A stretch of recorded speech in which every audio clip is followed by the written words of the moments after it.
Summer 2006.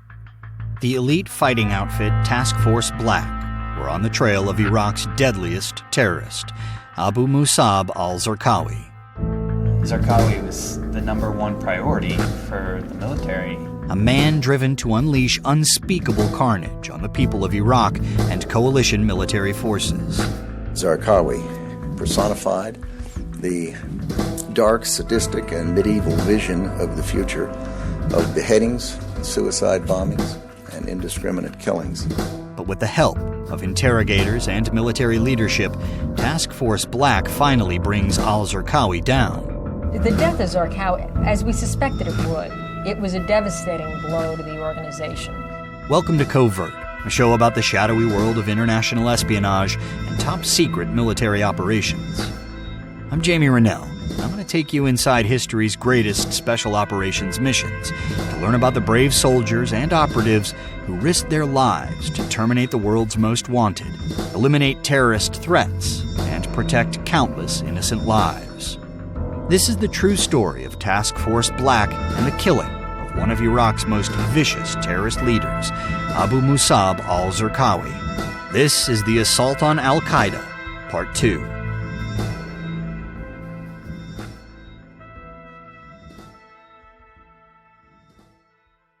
The farmhouse raid that led to the capture of 5 high-ranking Al-Qaeda officers was born out of months of intelligence, stemming from an operation brought about by a general who arrived in Iraq almost 3 years prior.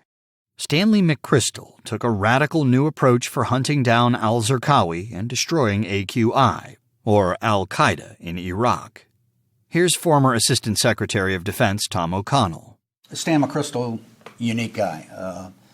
Years of experience with our Special Operations Forces at all levels, former Ranger commander.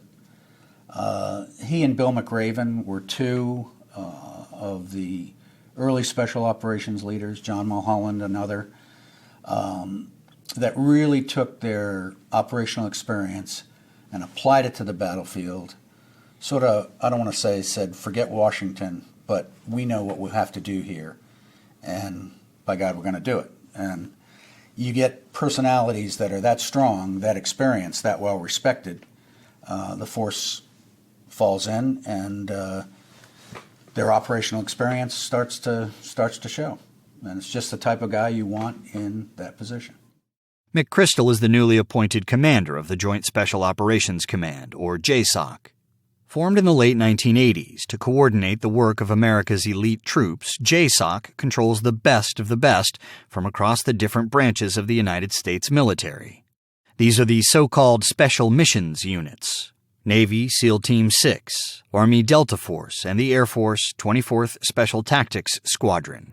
Active in every corner of the world, often on highly classified missions, the soldiers of JSOC are experts in precise, targeted strikes against hard-to-reach enemies.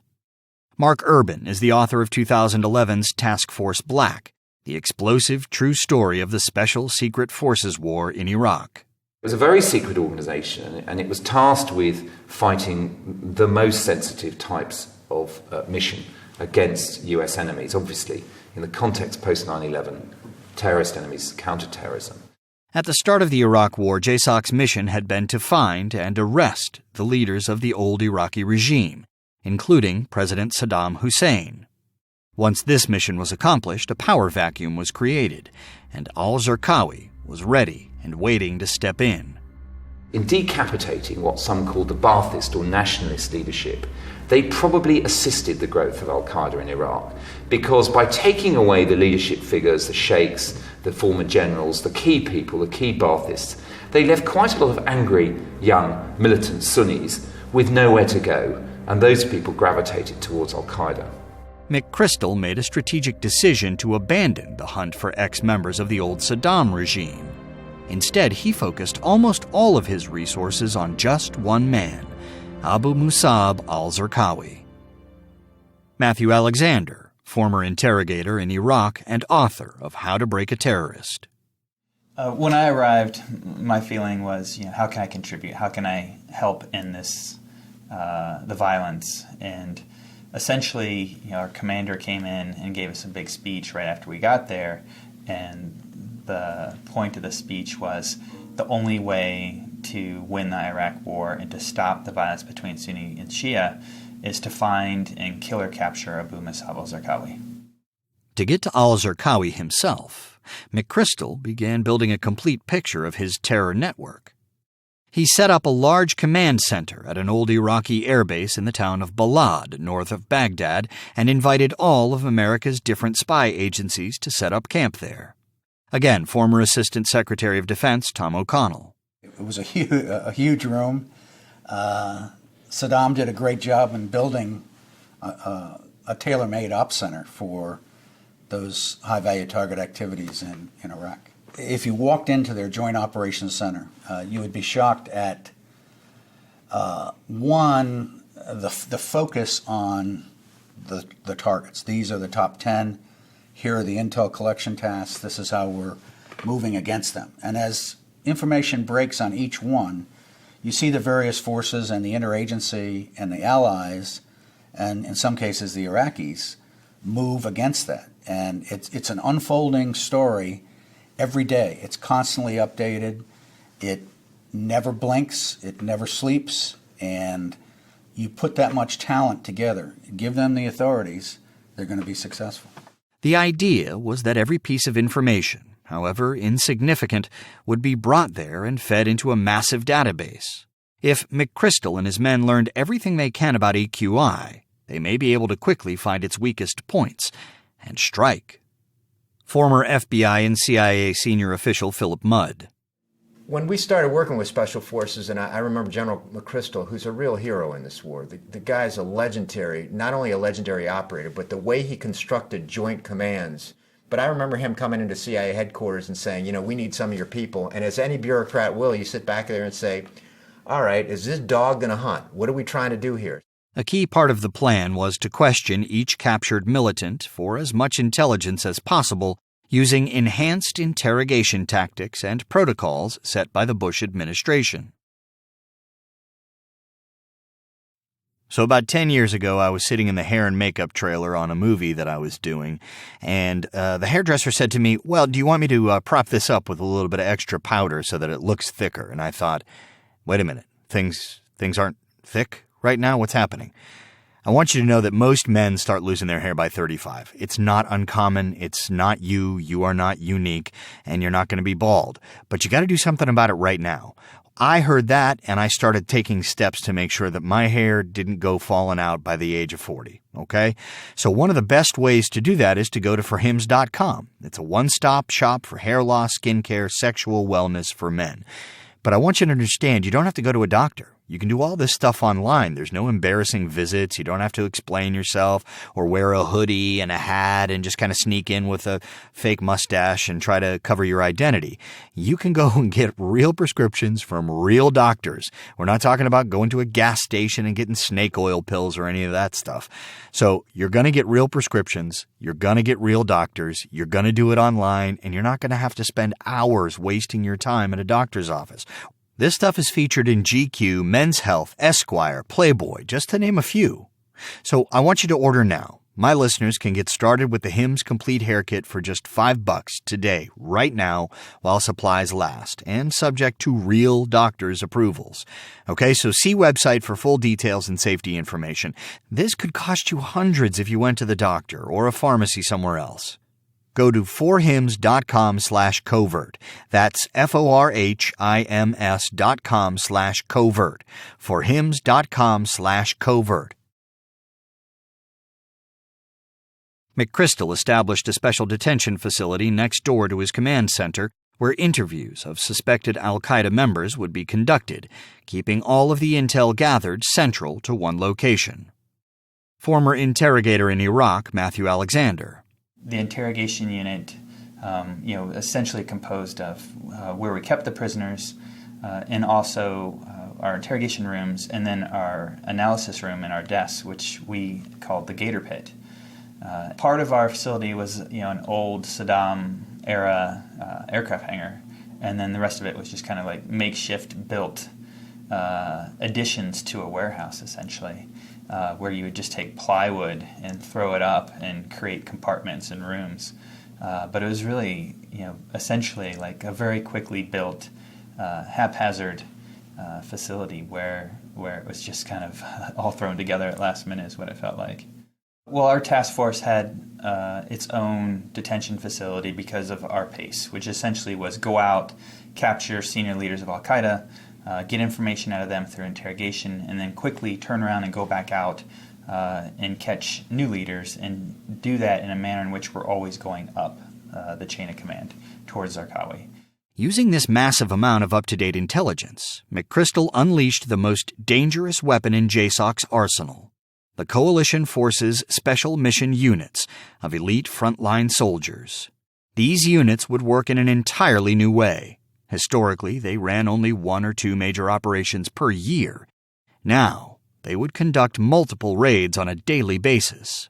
Fran Townsend, former White House counterterrorism advisor. We found over the years in the war was that there needs to be a continuous loop, right, of information. And so the operators need to understand from the intelligence community what the capability is, and the intelligence community needs to understand what the operators are seeing on the ground. And so they can task each other, right?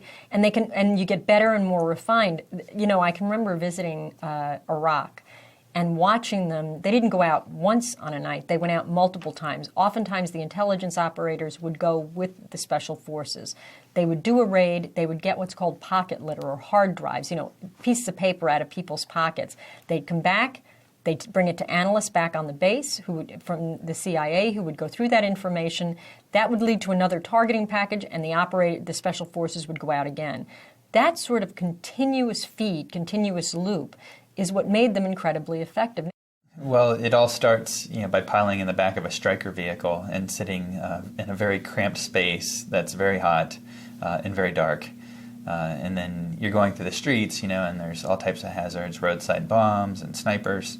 And by the time you get to the target, you're usually already drenched in sweat, and your adrenaline's going. And then the team conducts a raid of the location and go out. They go in and they capture your intended target, and then they immediately call you. And so you're jumping out of the vehicle, you're running down the street.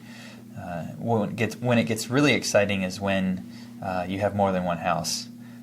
Oftentimes these terrorists, they would run out of one house and jump a wall and into another house, and then you'd have to raid a second house, and then sometimes that would end up with a third or fourth house. And then there's only 2 interrogators, so you could end up with as many as 10 or 15 captured personnel, and then you'd have 10 or 15 minutes between 2 interrogators to try and figure out who were the bad guys and who do you want to bring back to the base. The critical factor is speed.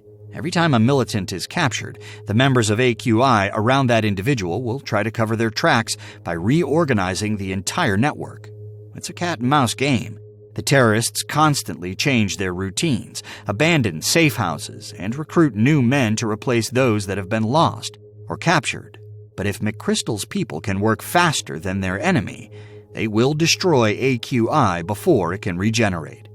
What I saw General McChrystal do is, I'm not a field operator, but I'm a career analyst. What I saw him do was not just evolutionary, it was revolutionary. You think about the history of warfare, tanks, artillery, aircraft. You think about the history of intelligence, strategic work that identifies the Soviet nuclear arsenal, for example. Now let's fast forward to what we've been doing the past decade plus. You take technical information, things like stuff you get off a captured cell phone or a captured hard drive. You take detainee operation, what detainees are saying about the network they just came from. You take pieces of paper you might capture in a raid last night, and you put them in a big hopper and say, our software, our analysis, our people have to be good enough so that within the time frame of hours, they can put together a picture of what that network looks like. For example, foreign fighters across Iraq. What does all this information tell us about money, about suicide bombers, about leadership? And not only put that picture together, do it well enough so that an operator can conduct a raid within 24 hours. Contrast to where we were in terms of intelligence and military operations even 15 years ago and where we are today, all that coming together so that you're not only constructing a picture of a foreign fighter network, you're not only operating on that picture within 24 hours, you're doing it for years on end with people from every agency in town. Incredible.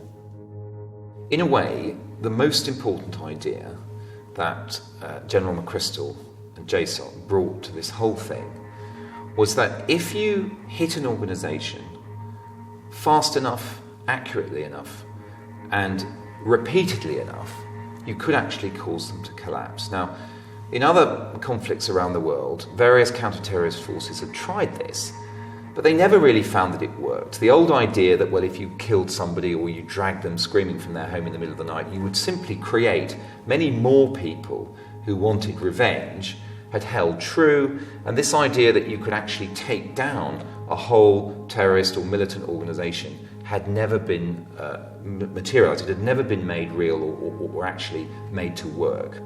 Now, McChrystal's attitude was, yes, I know if we go into someone's home in the middle of the night, we'll create a lot of bitterness, but we want to take them down so fast that when that angry brother or son or whatever it is tries to report to take part in the jihad, there's no one for him to talk to, because all of his father or brother's friends have also been lifted in the same 48-hour period. Now, this was a critical aspect of what they wanted to do. It involved mounting multiple raids every night. Sometimes a particular task force would do what they call bounce-ons. They would go from one target, they would find intelligence there, they'd go on to another target and another one, and they could round up a whole group of people, half a dozen people, say, in a particular militant cell in one night. And little by little, that was going to have an effect. JSOC had developed into a well-oiled machine. Every single night, 4 special task forces spread out through Iraq and performed up to a dozen raids at one time. Each group was assigned to take down targets in a different part of U.S.-occupied territories. To the north is Task Force Red, formed from the Army's 75th Rangers Brigade. To the west, Task Force Blue, made up of U.S. Navy SEALs. The center of Iraq was the responsibility of Task Force Green, staffed by the U.S. Army's most elite unit, Delta Force. And finally, these soldiers were joined by the SAS, operating under the code name Task Force There was Black. undoubtedly a feeling among many of the American intelligence operators that the SAS and the other British Special Forces, the Special Boat Service and the Special Reconnaissance Regiment, had skills that were quite unusual and quite different to the type of skills that Delta Force or the SEALs had. The American training and operational activity had all been based around, if you like, action man, leaping out of helicopters, boarding ships, all this kind of stuff, assault roles.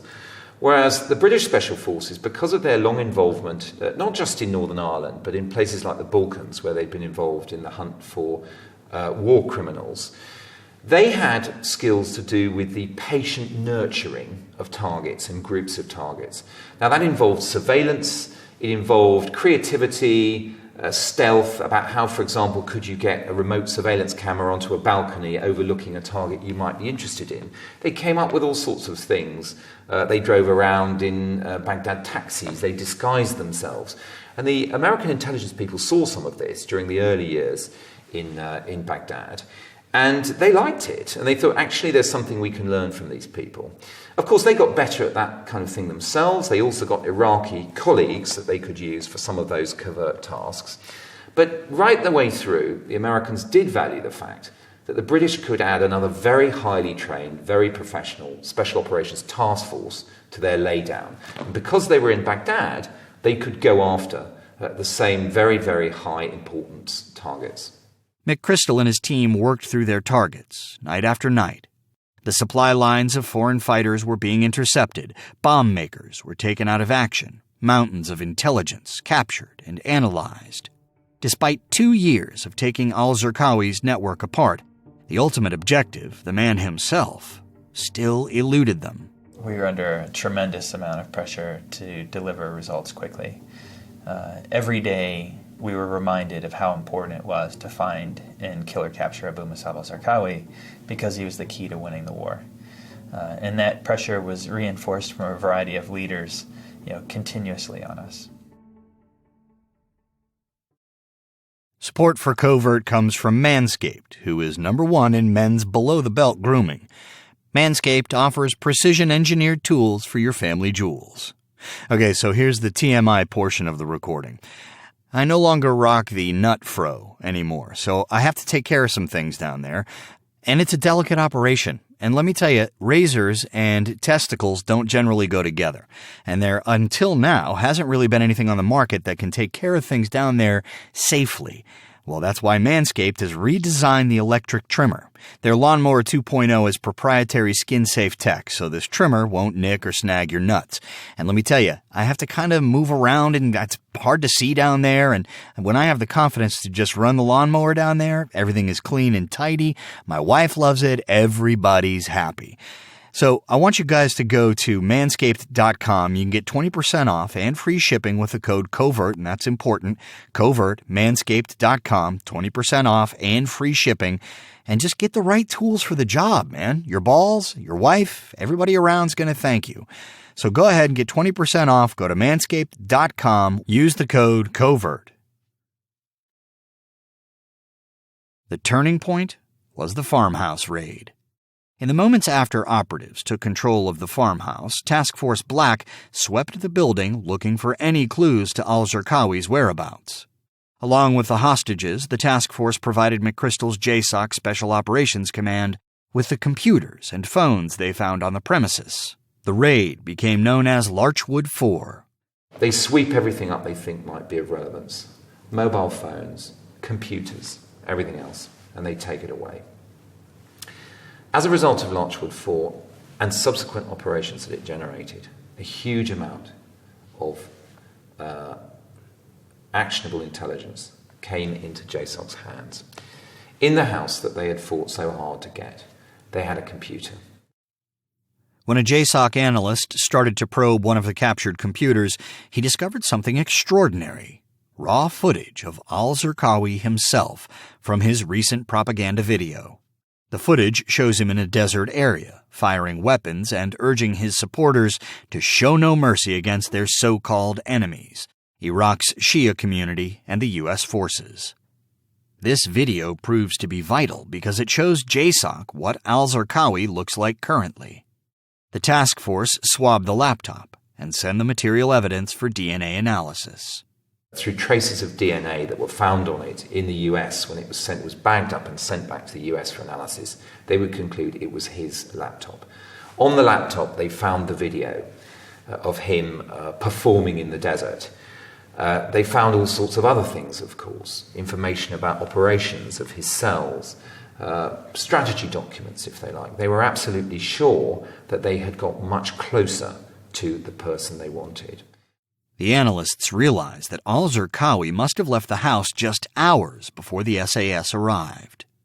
It wasn't until we discovered the raw video footage of him from one of our raids that we actually started to get excited that we were close, because the house where we picked up that video footage, one of the detainees told us, or we at least believed from what he told us, that Zarqawi had been in that house probably within the last 48 hours before we raided it. And that's when we finally had the confidence to think that we were hot on his trail. The assault team from JSOC has secured a major breakthrough. From my position in the White House, I remember it building over time. I don't remember there being a single aha moment where you said, now I know we're going to get him. It was the momentum had shifted. The raids of his network were getting faster and closer to him, and so you had the sense we're going to get there. You had an increasing confidence that we were getting closer, that we were putting the squeeze on him, and that the military was ultimately going to be successful. Something else that stood out to the investigators. After further reviewing the videos made by al-Zarqawi, they discovered outtakes. We analyzed it, and we find this raw video of Zarqawi, the one where he's out in the desert firing the gun and it jams and he doesn't know how to clear it. Many of al-Zarqawi's followers know him to be a fearsome warrior, but the video clearly shows him to be an overweight, unimpressive figure of a man, and appears completely unable to control the recoil of his machine gun. Initially, he appears not to know how to fire more than one shot at a time, and immediately after he figures out how to switch it to fully automatic mode, his weapon jams, and the self-styled holy warrior can't get it going again. He has to ask a friend how to unblock the stoppage. The video that we saw that Al-Qaeda released didn't have all the goofs in it. It only showed Zarqawi being a strong fighter, that whole image of invincibility. But the reality is, on the raw footage, he didn't even know how to clear a weapon. And so the raw footage told a very different picture of who he was. He was far from the seasoned fighter he had led people to believe he was. The coalition released the full, unedited video to the media. Meanwhile, deep inside the task force's secret detention center, JSOC's interrogators got to work on the 5 men they captured from the farmhouse. Matthew Alexander, a senior military interrogator who witnessed and conducted many of these interviews firsthand. The men that we brought in, we called the Group of 5, and we knew that there were 5 important members of Al-Qaeda, but we didn't know what their roles were. And initially, they claimed to be just a taxi driver and a guy who was there to videotape a wedding. And they had this, very unbelievable story that they were there to attend a wedding, even though there was no bride or groom, and there were suicide bombers in the house. But essentially, we went to interrogating these 5 separately, and little by little, we would get information from one of them, and then we would take that and turn around and use it against the other 4. One member of the group, the senior AQI operative known as Abu Haider, refused to say anything. Abu Haider initially claimed that he was just a videographer, that he was there to film the wedding. And he was probably one of the detainees that gave the least amount of information initially. He was interrogated for about 20 days. And during that time, he just maintained this story that he was just there to videotape a wedding, even though it was completely unbelievable. For weeks, rotating teams of interrogators try psychological pressure, pleas for cooperation, subtle threats. Despite their efforts, he would not talk, and officials had to make a decision. They arranged to have him sent to Iraq's main detention facility, Abu Ghraib Prison. In the Saddam Hussein era, Abu Ghraib Prison was one of the world's most notorious, with torture, weekly executions, and vile living conditions. As many as 50,000 men and women were cramped into cells there at one time. After the regime's collapse, the complex was deserted and quickly refitted as a U.S. prison, with accompanying medical center. However, even under U.S. military control, the prison soon descends once again into a place where prisoners were systematically and illegally abused. Matthew Alexander wanted to avoid these men reaching Abu Ghraib. He believed he could get the information he needed from Abu Haider using the traditional interrogation techniques. So after the first few weeks of interrogation, when he wasn't providing any information, the senior analyst on our team decided to transfer him, and the decision was made to get rid of him, that he would never talk, and so we'd send him to another prison where he would just disappear into the anonymous crowd. And I decided that I would go and interrogate him one last time before he left. And I didn't really have permission to do that, but I felt that he was or could provide very important information towards finding Zarqawi. And so about 6 hours before he was transferred and he was to get on a helicopter, I went in and brought him into an interrogation room and began a conversation. And that conversation started with nothing about Al-Qaeda, nothing about terrorism. It just started with a friendly conversation about who he was, what was his life story, how did he come to be sitting in a chair opposite me, and getting to know each other. And we shared stories about, our both of us have a appreciation for Ultimate Fighting Championship. We talked about wrestling, we talked about soccer, we talked about the politics of the Middle East, and we talked about a lot of things just so I could kind of understand who he was. And what I understood and got to know about him in that first 5.5 hours is that he was a grand egoist. I mean, this was a man who really held himself in high esteem. Every time I said I did something, he would say he did that plus one better. He was that type of person who always had to be the smartest, most capable person in the room. And once I understood that about him, and that was his personality type, then I knew exactly what type of technique to use against him, and that was a technique called pride and ego up, which is where I would constantly stroke his ego constantly make him believe in this fallacy that in his head, that he was a very important man, that he could affect the future of Iraq. And then in the last 15 minutes, what I did was essentially offer him a deal. I offered him the chance to work with us instead of Al-Qaeda in a secret program that didn't exist, in which he could be a person who could influence the future of Iraq. Alexander visited Abu Haider in his cell at night regularly and coaxed more and more information out of him about al-Zarqawi's whereabouts, all on the pretext of proving his worth for the non-existent secret program. What I asked him was to prove his trust, that we did have a relationship in which I could trust him and he could trust me. And I told him if I was going to trust him, that he would have to give me the name of a terrorist who I was thinking about, and that he knew the name and I knew the name, but I wanted him to say it. And the reality is I didn't have any name in mind. It was all a bluff.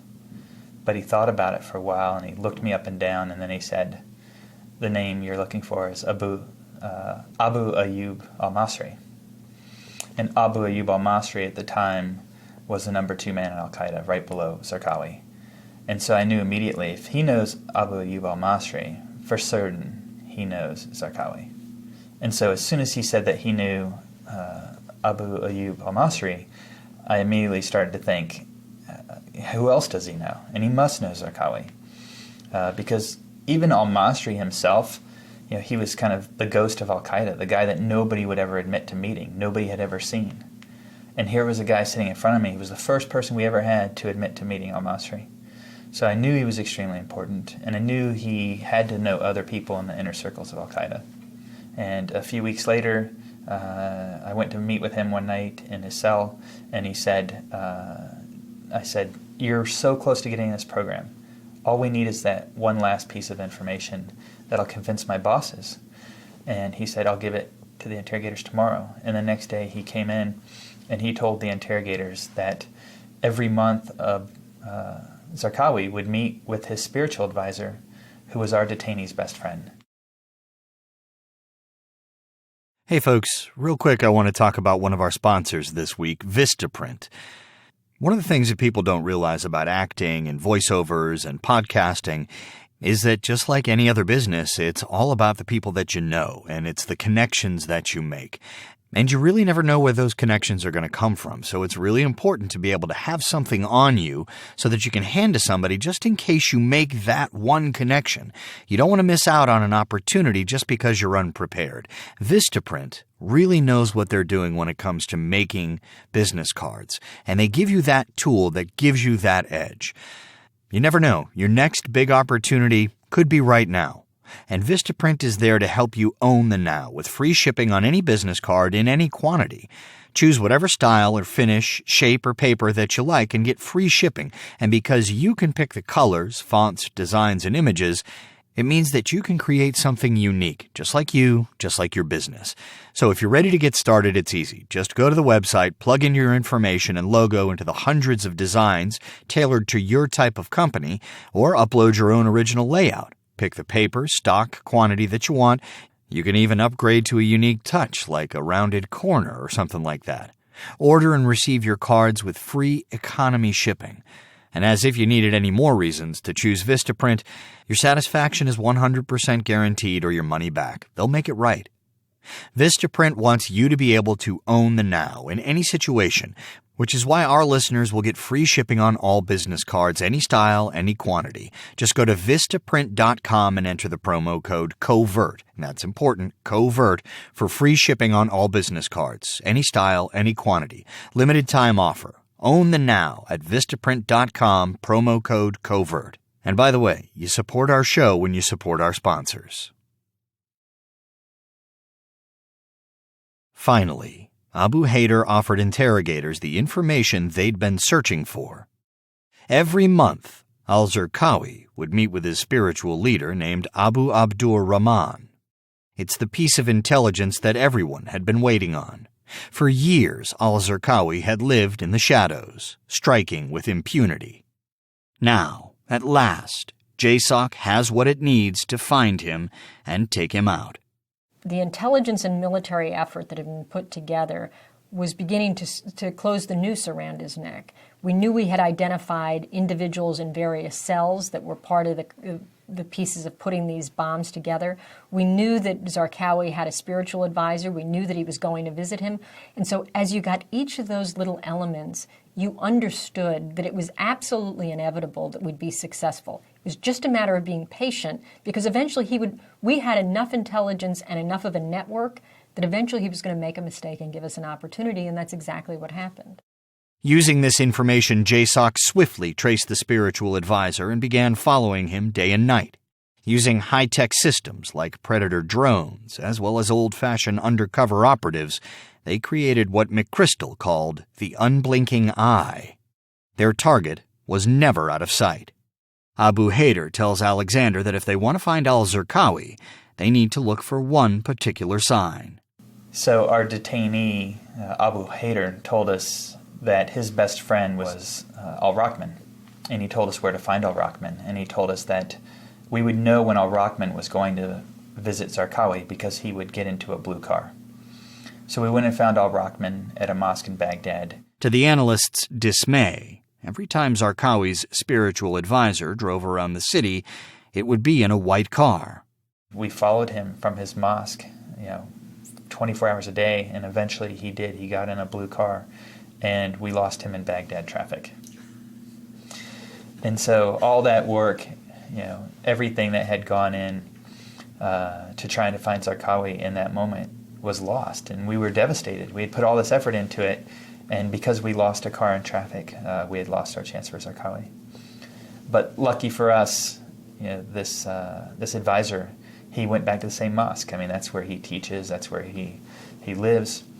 And so we picked him up again and followed him again.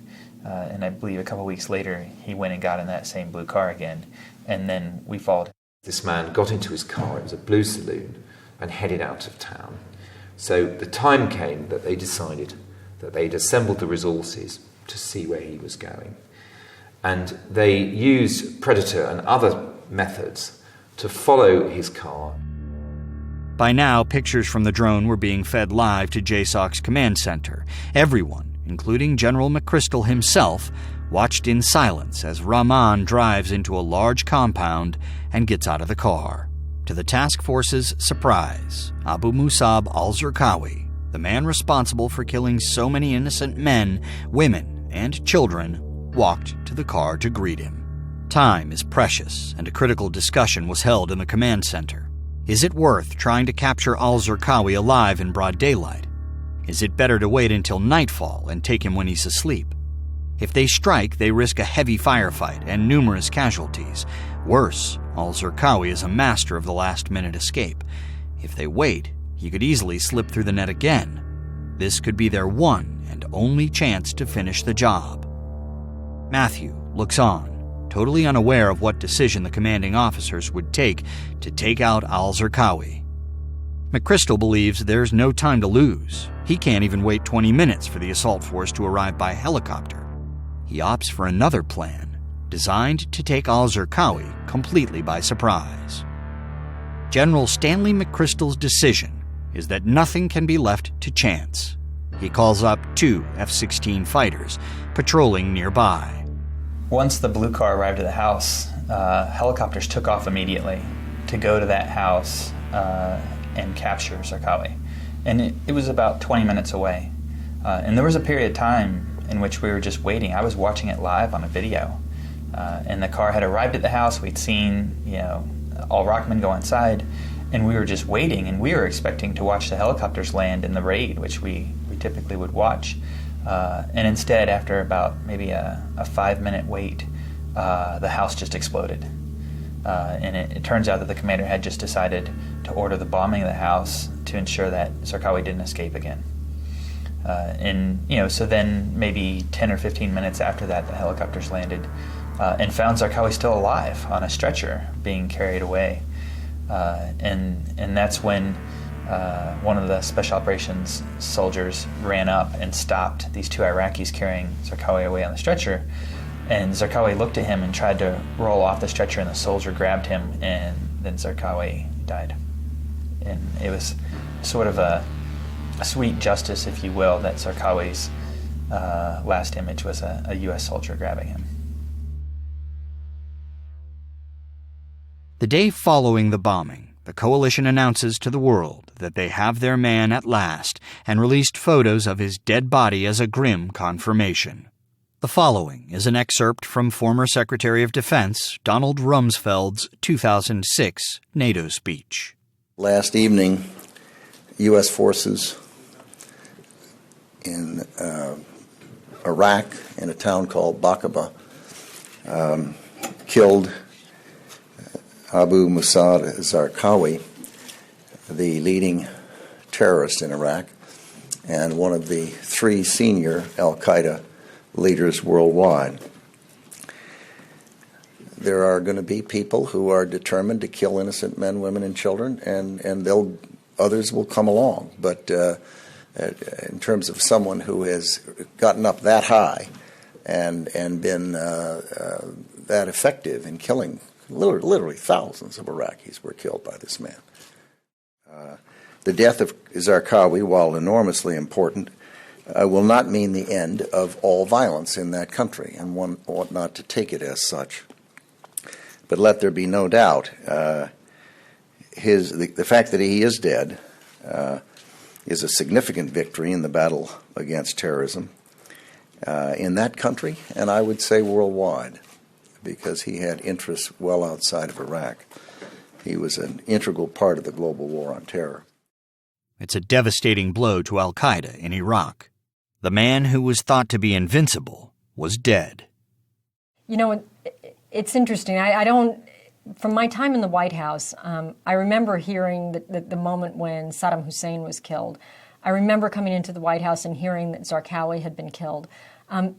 But it's not, there's no relish in that, right? Because the minute one of these leaders is killed or taken out on the battlefield, you're moving on because there's going to be somebody to replace them. And so, frankly, I can remember hearing that Zarqawi was killed, knowing that gave us a window of opportunity while they were regrouping to continue to target them and further degrade their capability.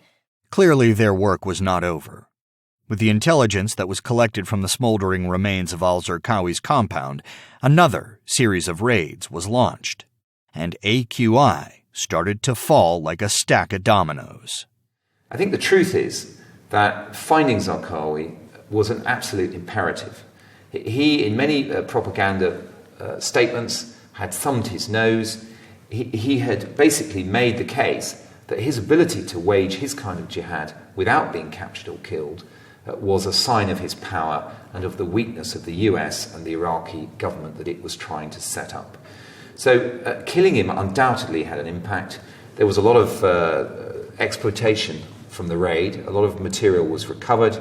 It allowed further inroads. There were dozens of raids in the weeks that followed to be made into the Al-Qaeda in Iraq structure. And we can see that little by little, through 2006, through to the early part of 2007, they did successfully take them down. So Zarqawi, if you like, was evidence of a bigger strategy that was really getting seriously effective by that point. And certainly by the summer of 2007, Al-Qaeda in Iraq had largely been smashed. The death of Zarqawi, as we suspected it would, it was a devastating blow to the organization. There was, a good deal of chaos inside the organization. And what you do is, when you're targeting Zarqawi, you're also collecting intelligence on the network. And so what that allows you to do is the minute he's dead, they're far more vulnerable, the people around him, than they realize. And so you do a series of raids that is devastating. And they never really came back from his death. It turned the tide of the war and the momentum to the side of the coalition in a way I suppose should have been expected, but you can never be confident until you have that moment. Obviously it's good news. It's a victory. He clearly had some operational talent, had some leadership talent, had the trust of bin Laden, had a larger-than-life figure. So you can't say it's a bad thing to, take him and his minions out. So was it a blow to Al-Qaeda in Iraq? I think so. Did it change the landscape immediately? No. And there are those even in the policy community in the United States and in the media that said it really made no difference. Personally, I think it did. Better to have bumped him off than have him still operating on the battlefield. And he had killed a lot of Americans. Interrogator Matthew Alexander offers a different perspective, though. I do think there was an element of justice, although I think justice is best served in a court. But in an environment like this, where you're doing counterinsurgency, we're still in a combat zone. A kill or capture is the justice that you're trying to get from the perspective of a soldier who's hunting a terrorist in a combat zone. Do I lament over the death of Zarqawi? In no way. This was a guy who had murdered thousands of people. In fact, he murdered many more people than Osama bin Laden ever did. You could say Zarqawi could be responsible for upwards of almost 100,000 deaths by starting the civil war in Iraq. And so I don't think the world's going to miss him. I can't really say, do I agree with the decision or not agree with the decision to bomb the house? If it was me, I would like to say that I would have waited and raided the house so we could have avoided civilian casualties. But I can't blame the commander either for bombing the house because Zarqawi had escaped before.